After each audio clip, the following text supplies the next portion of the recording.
Praise the Lord. Alléluia. Bonjour, chers frères et sœurs dans le Seigneur.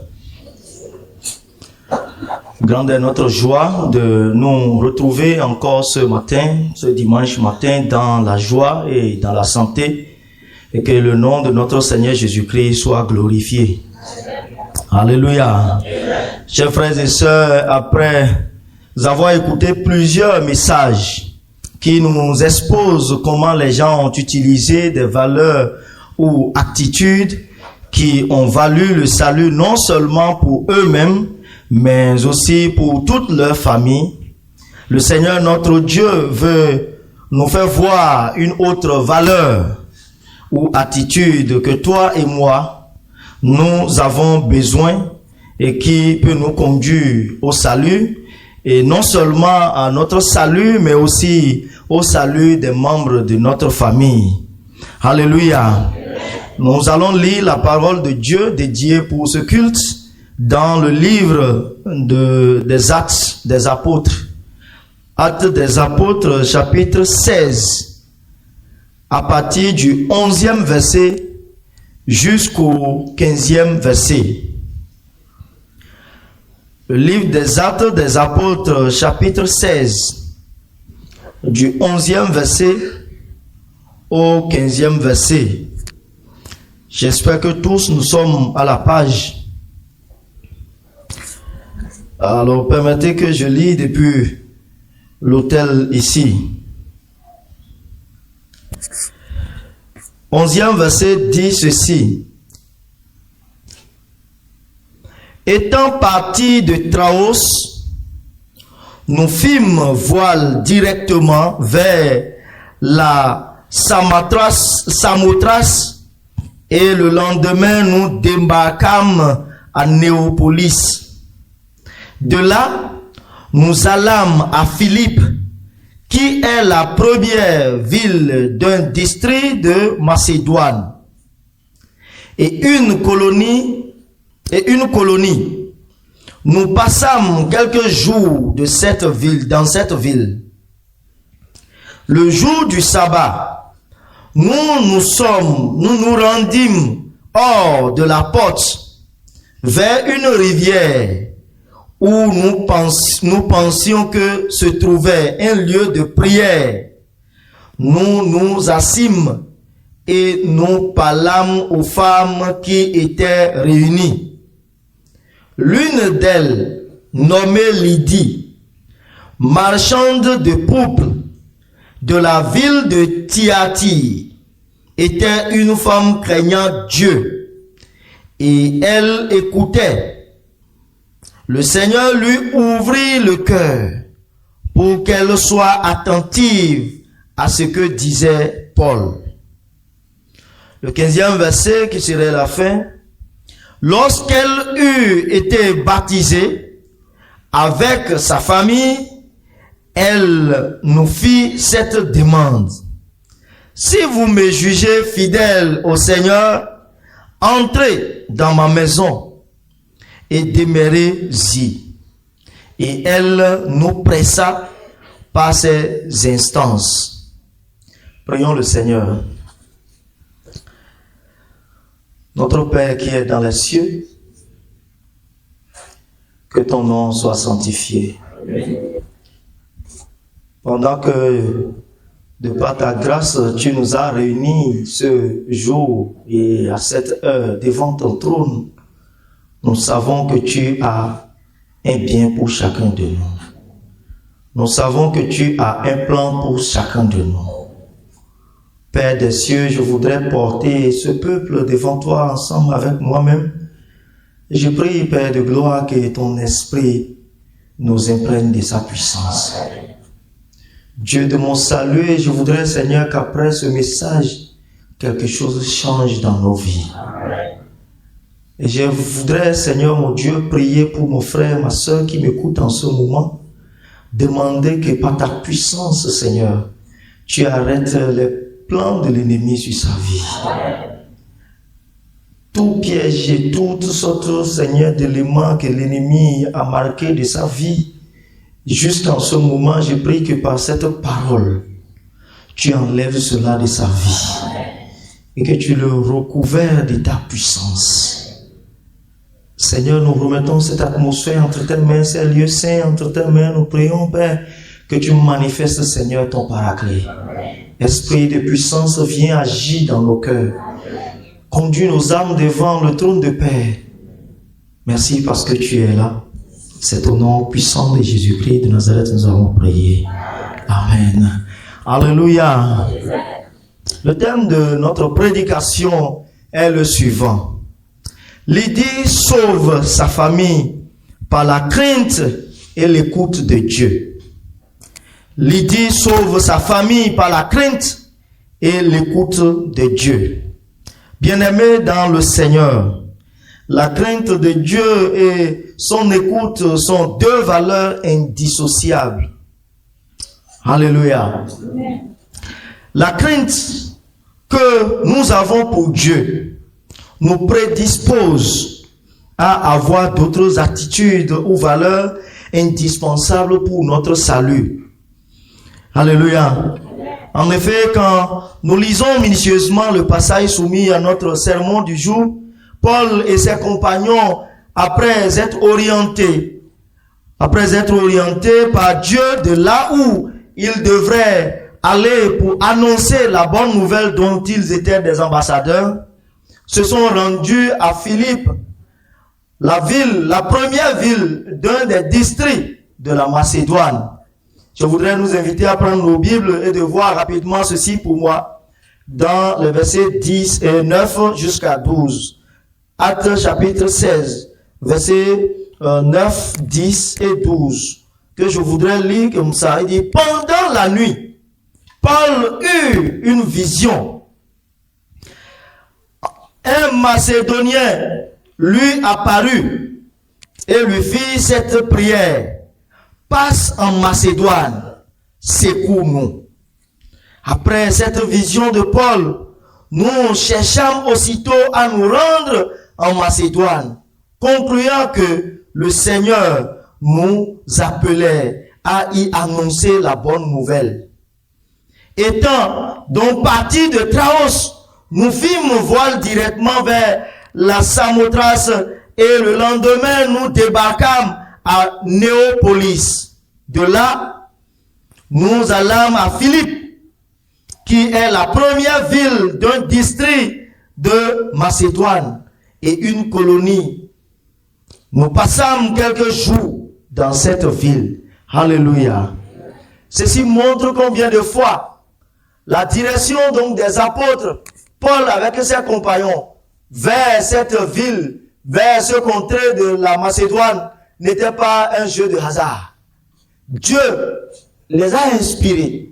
C'est Dieu qui les envoie vers ce milieu pour un seul but, annoncer la bonne nouvelle à ceux qui sont là. Et dans cette vision, vous allez voir ce qu'ils ont vu. Un Macédonien qui est en train de dire à Paul, venez nous sauver. Alléluia. Et ce cri de cœur amène Paul avec ses compagnons à se rendre dans cette ville pour annoncer l'évangile de Dieu qui libère les vies, qui délivre les vies, qui restaure les vies, qui accorde la joie dans les vies, qui fait apparaître la lumière dans les vies, qui donne la liberté aux vies. Alléluia. Et étant attentifs à la voix de Dieu, ils se sont levés pour rapidement aller sur ce territoire, pour prêcher l'évangile afin de libérer les vies qui sont captives là-bas. Alléluia.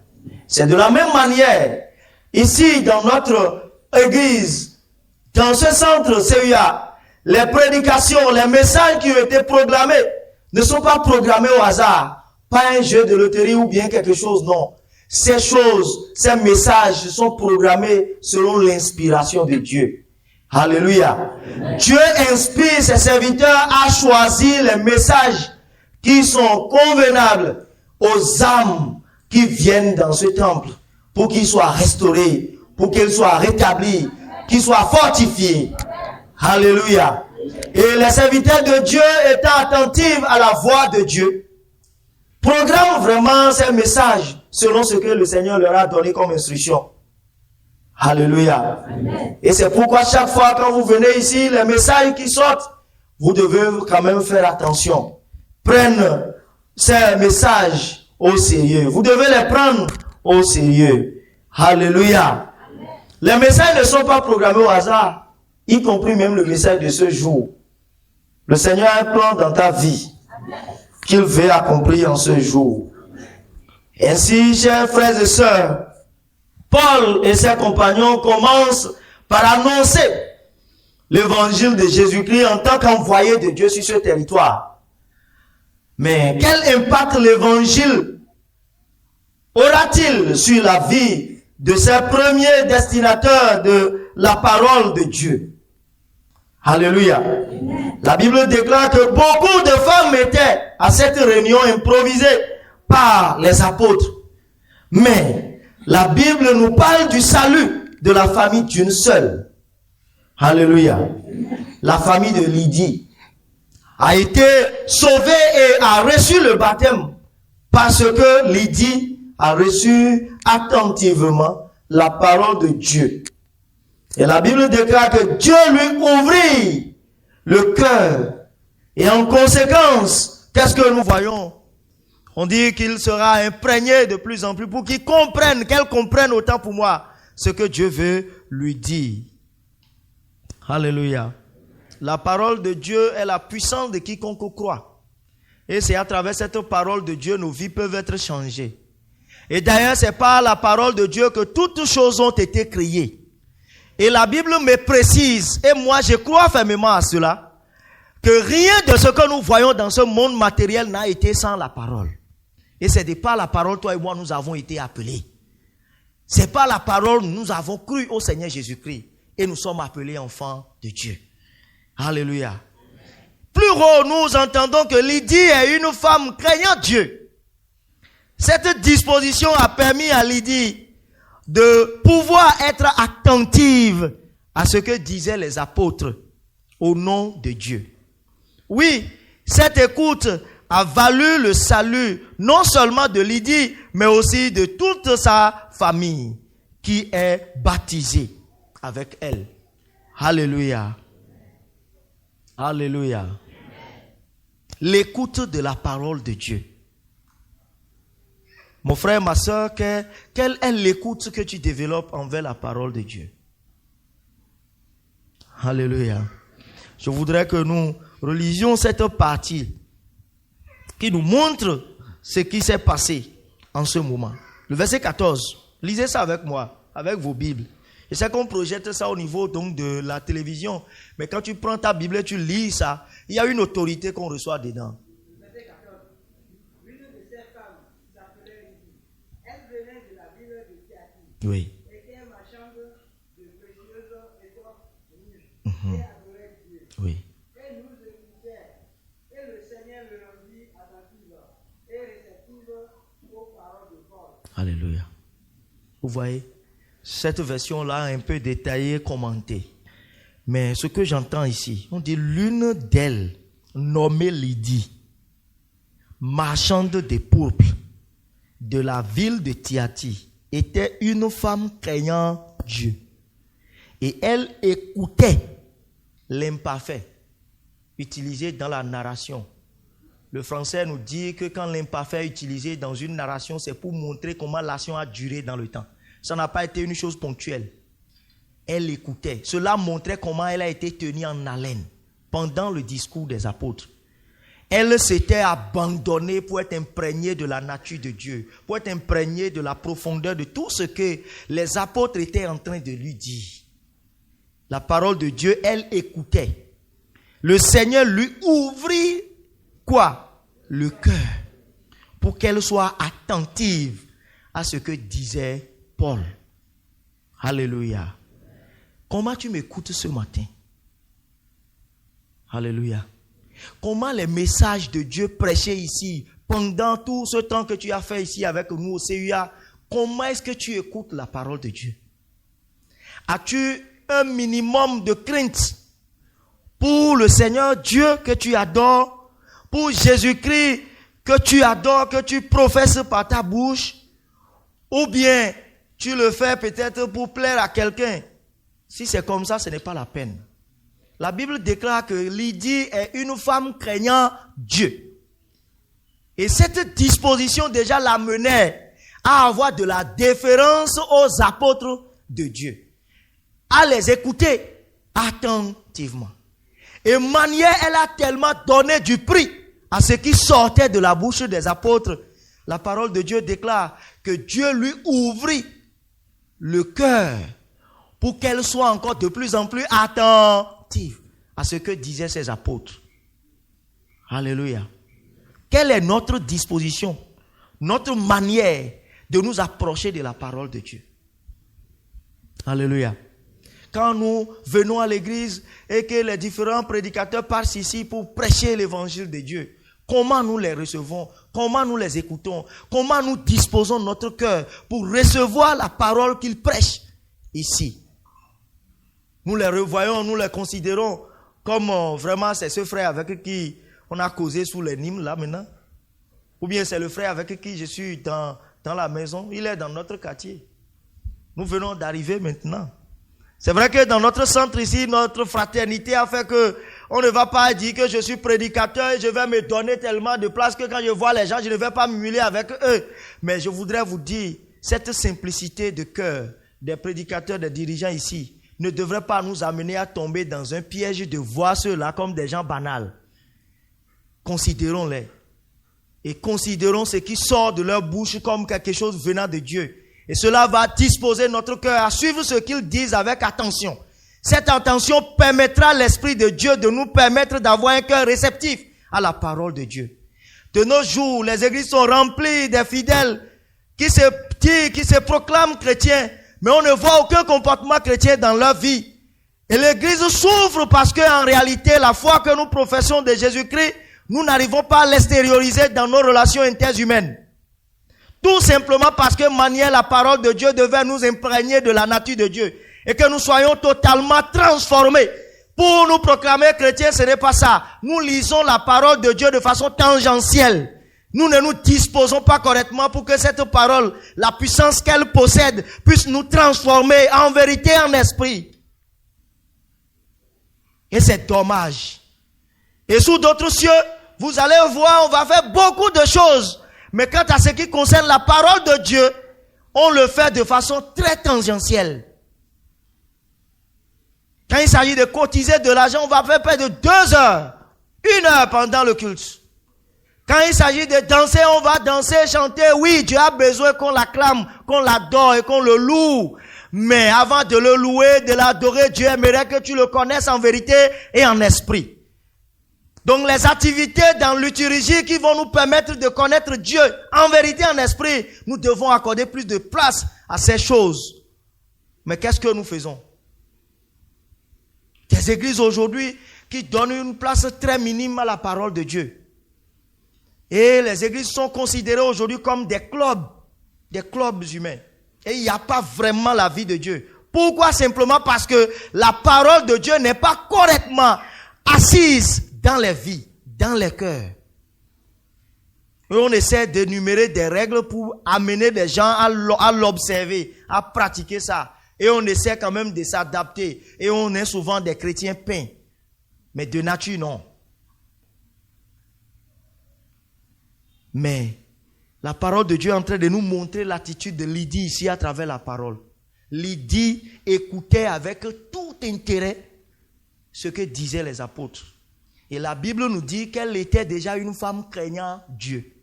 Cette prédisposition de son cœur, de sa mentalité par rapport à tout ce qui concerne Dieu, va l'amener à considérer tout ce que les apôtres disent. Mon frère, ma soeur, Dieu t'a déjà fait grâce d'être dans cette communauté CUA, d'Aboum et Calavi, où tu écoutes à tout moment de riches paroles de Dieu, de riches messages et exhortations de la part de Dieu, à travers ces différents prédicateurs et enseignants de ce centre.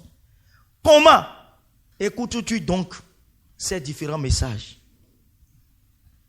Quelle écoute tu as vis-à-vis de cette parole, de ces paroles que tu écoutes? C'est des questionnements que le Seigneur t'adresse. Veux-tu vraiment que ta vie soit transformée? changer totalement et que toute ta vie soit dédiée à Dieu, le Seigneur t'envoie à ces questions. Voyons ici que Lydie, après avoir développé cette écoute, a eu son salut. Non seulement pour elle seule, mais aussi a amené sa famille à en avoir. Alléluia. Aujourd'hui, il est difficile aux gens de pouvoir dire, je vais évangéliser ma famille. Je vais parler de Christ aux membres de ma famille. Oui, parce que lui-même n'est pas encore totalement évangélisé. Lui-même n'est pas totalement encore imprégné dans la parole. Quand il va vers les membres, il dira quoi? Lui-même n'est pas encore imprégné intégralement de la nature de Dieu. Et conclusion, il a encore peur des sorciers, des fétiches de son village, des choses qui se trouvent dans son milieu. Alors qu'en réalité, il est un vase d'honneur entre les mains de Dieu. Un vase que Dieu veut utiliser. Mais puisqu'il ne s'était pas disposé pour que la parole de Dieu soit totalement assise dans sa vie, comment est-ce que cette parole peut opérer dans sa vie? Chers amis, lisons Romains chapitre 1er, verset 16. Romains chapitre 1er, verset 16. Je veux qu'on me lise cela dans Louis II. Louis II. Verset 16. Oui. Verset 16. Car je n'ai point honte de l'évangile. C'est une puissance de Dieu pour le salut de quiconque croit, du juif premièrement, plus du grec. C'est Paul qui continue toujours de parler. Après avoir connu l'évangile, après avoir compris la profondeur de la parole de Dieu, l'évangile de Jésus-Christ, Paul dit que lui là, il n'a plus honte de cet évangile. Et il finit par montrer la raison pour laquelle il déclare cela. Il dit, car c'est la puissance de quiconque croit. Est-ce que toi tu as cette puissance-là? Toi qui m'écoutes là, pose-toi la question.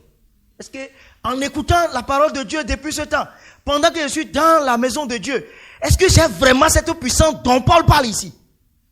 Si je ne l'ai pas, ce n'est pas encore grave.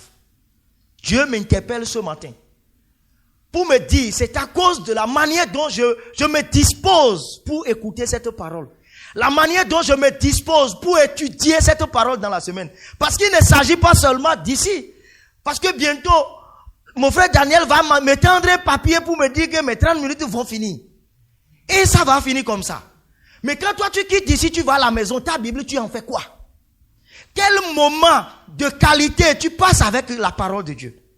Pour pouvoir bien l'étudier comme les habitants de Béréen. Les Béréens, comme ils le font. La parole de Dieu demeure et sera l'instrument par lequel Dieu va nous fortifier. Dieu va nous ouvrir les yeux. Et même l'instrument par lequel notre vie chrétienne va être totalement puissant. Lisons Romains chapitre 10, le verset 17.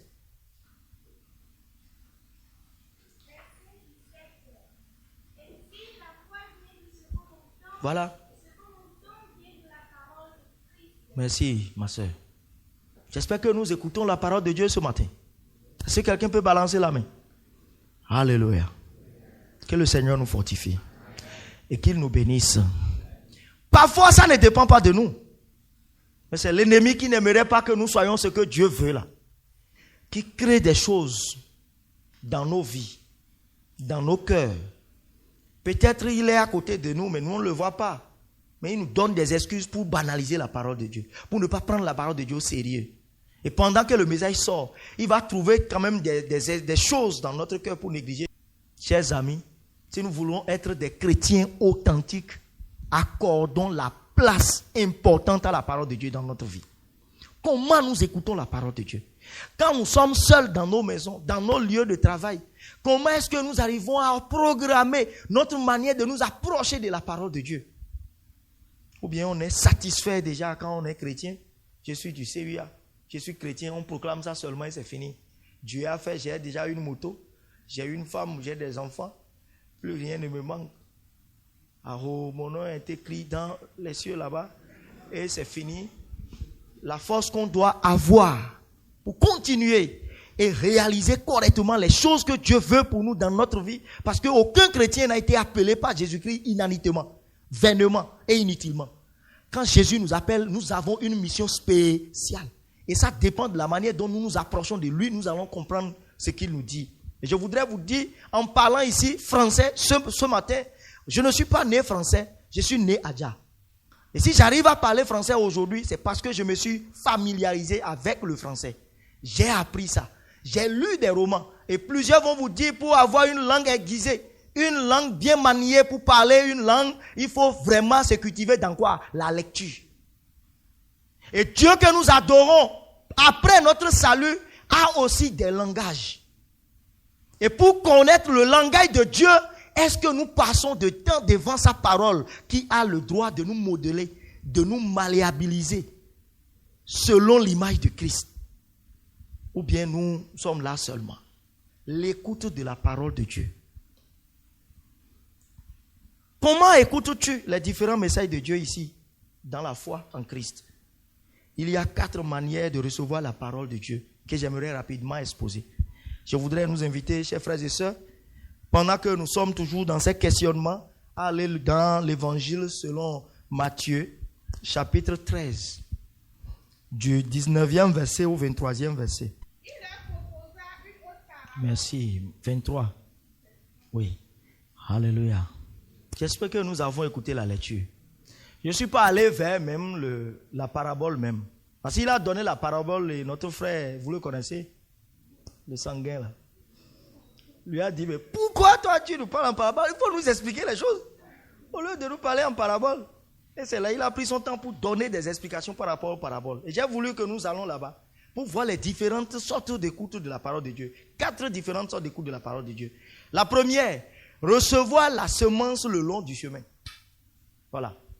On reçoit la parole de Dieu, qui est une semence là, le long du chemin. On a dit, on a jeté, c'est comme le grain allait tomber sur le long du chemin. Les oiseaux du ciel en passant vont le picoter. Et c'est fini. Rien ne va se passer. Le long du chemin pour dire, pendant que le message est en train de sortir, pendant que la personne est en train d'écouter l'évangile, ou bien elle-même prend sa Bible et l'ouvrit, au lieu de bien se donner pour bien comprendre ce que Dieu dit, lis la parole de Dieu comme on lit un pied sans fin de l'imbelli qui nomme. Lis seulement. Voilà. Et dans cette condition, est-ce qu'on peut comprendre quelque chose de ça? On ne peut pas comprendre. Et conclusion, la parole de Dieu dit, recevoir la semence le long du chemin, c'est qu'il y a manque de compréhension de la parole de Dieu. Et quand il y a manque de compréhension de la parole de Dieu, le peu au moins qu'il a dans son cœur, quand il continue, qu'est-ce qui va se passer? Le peu va être aussi volé par l'ennemi. Parce que ce peu-là, Dieu peut l'utiliser à un moment donné même pour le dé. Mais l'ennemi qui ne lui avait pas permis de bien l'écouter, va tout faire pour encore enlever ce peu-là. Voilà. Quand tu nous écoutes ici, non, dans ta maison, quand tu prends ta Bible en lisant, quelle disposition de cœur, avec quelle disposition de cœur tu lis la parole? Est-ce de manière à t'abandonner totalement à ça? Autre forme, recevoir la parole de Dieu dans les endroits pierreux. Recevoir la parole de Dieu dans des endroits pierreux. La réception passagère de la parole avec joie. Mais la parole n'a pas de racine en soi. Et il y en a des gens qui sont comme ça. Quand la parole sort comme ça, là, ils sont tellement excités. Ils sont contents. Tellement éclairés. Mais cette parole n'a pas tellement eu d'effet dans leur vie au point où ils prennent d'engagement avec cette parole pour dire à jamais là c'est comme ça. Non. Ils acclament seulement. Et ce sont les gens qui sont les juristes, ou bien dire les jurys des prédicateurs de ce siècle. Oui, c'est lui qui arrive à classer les prédicateurs. Tel prédicateur, il prêche bien. Lui, il fait ceci bien. Oui, il a prêché bien, mais le contenu de son message, qu'est-ce que toi tu en as fait? La parole, quand ça sort, nous devons l'écouter correctement. Nous approprier les vertus, les potentialités qui se trouvent dans cette parole. Mais on peut recevoir la parole avec joie parce qu'on l'a compris. Et on est tellement joyeux, mais quelle décision, quel engagement prenons-nous? Et c'est ce qui fait que c'est difficile pour nous, orateurs aujourd'hui, les prédicateurs aujourd'hui, parce que vous priez correctement, vous venez délivrer votre message comme ça, mais vous voyez que ça a touché des cœurs, mais il n'y a pas vie transformée. Tout simplement parce qu'ils font partie de cette catégorie de personnes Ils sont incités de la parole. Ils sont en joie par rapport à la parole, mais aucun engagement. La parole n'a pas de racine dans leur vie. Et conclusion, quand ils sortent là, automatiquement, quand les choses vont commencer, c'est fini. Ils vont même oublier ce pourquoi ils étaient en joie par rapport à la parole.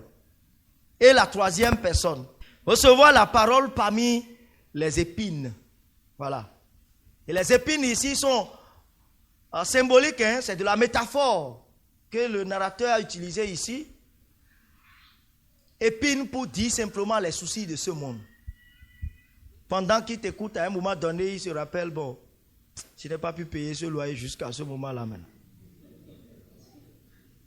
Ne pas payer de loyer jusqu'à ce moment, en réalité, c'est un souci, non? Et quelqu'un qui est responsable doit vraiment c'est-à-dire, penser à ça. Mais pas pendant que tu es en train de lire la parole de Dieu. Les richesses de ce monde, Seigneur, jusqu'à mon âge, je continue toujours de conduire moto avec toute ma famille, alors que mes promotionnaires sont déjà en voiture. Non, je suis toujours en location, alors que mes promotionnaires sont toujours dans leur propre maison. Pendant que tu écoutes la parole de Dieu. Est-ce que ça peut marcher? Voilà. Ça fait qu'on lit la parole de Dieu, mais quand on commence par réfléchir au plaisir de ce monde, aux richesses de ce monde, au point où ce qu'on a découvert dans la parole de Dieu, qu'on pouvait appliquer là, on dépose ça en disant que c'est pas sûr qu'en faisant ça, on peut devenir riche. On choisit des voies et moyens pour rapidement devenir riche. Mais malheureusement, il y a le psaume 127, versets 3 à 5. Alléluia.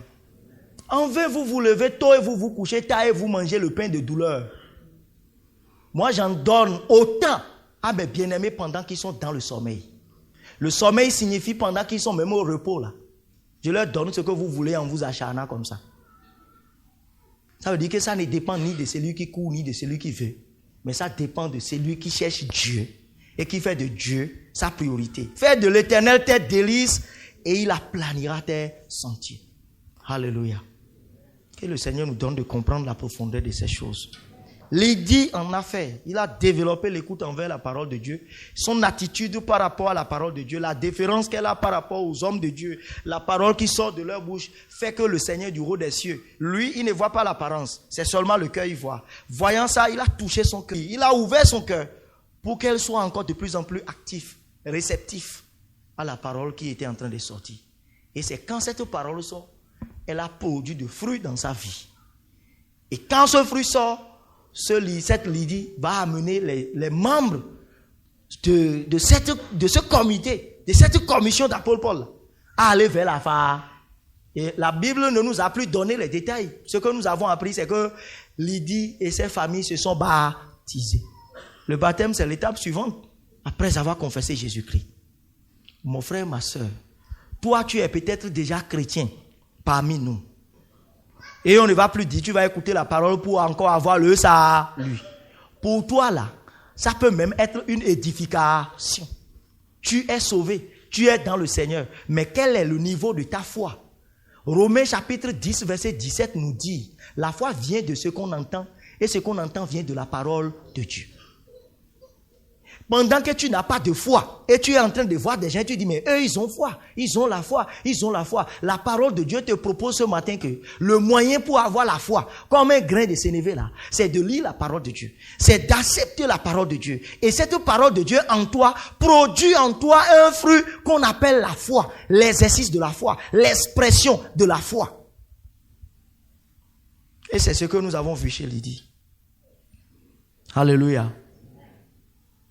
Et le quatrième cœur, ou encore la quatrième manière de recevoir la parole de Dieu, c'est ça. Je n'ai même plus besoin de détailler ça. C'est la bonne terre. C'est le cœur de Lydie. Qui sont ceux qui ont le cœur de Lydie pour Dieu ici ce matin? Et si il arrivait que tu sais que tu n'as pas encore le cœur de Lydie, Dieu sait ça. C'est pourquoi ce message est sorti ce matin. Pour te permettre maintenant de demander à l'Esprit de Dieu de t'imprégner de sa nature.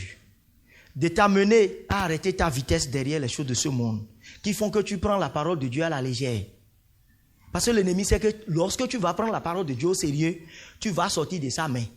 Conclusion, il va te trouver des excuses pour que tu ne t'approches jamais de la parole de Dieu.